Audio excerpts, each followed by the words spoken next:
Hello guys, আসসালামু আলাইকুম।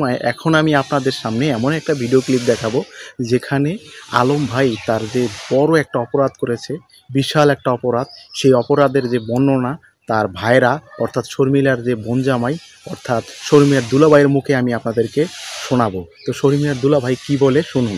আলম কত বড় অপরাধী তেই আপনারা বুঝতে পারবেন তার অপরাধ। দেখুন ভিডিওটি দেখুন। আলম হাসান, তুই যে এত জঘন্য মানুষ আমি আগে জানতাম না।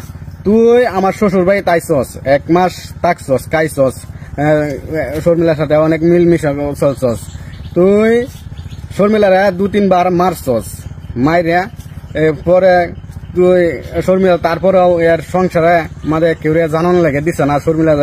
শর্মিলা মারছস যে এটা জানান লাগে দিছে না। তারপরেও এর পরে দেয়া তুই দ্বিতীয়বার যে মারছস, মাইরে আইরা তুই পেটের মাঝে লাত্তিরে মারলি, মাইরে আইরা বাচ্চাটা নষ্ট করে দিলি।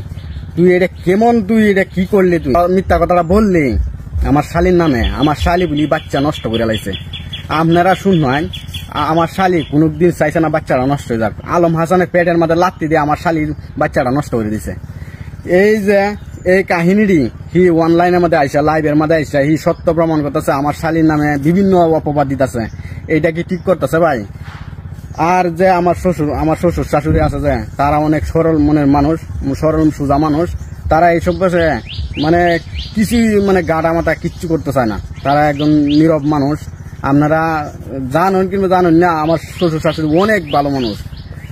তারা চায়, এখনো চাইতেছে, এখনো আমার বলতেছে দেহ এটার কি করা যায়, দেহ এটা সংসার ডাকি ঠিক করা যায় কি, একখানা মিল মিশক করে দেবো। কিন্তু আমি চাইতেছি এই সংসারটা এখনো বাঁচানোর জন্য আলম হাসানের কাছে বার করে আমি জিগাইতেছি, দেহ এটা সংসার করতে গেলে ঝামেলা ঝগড়া হইবই।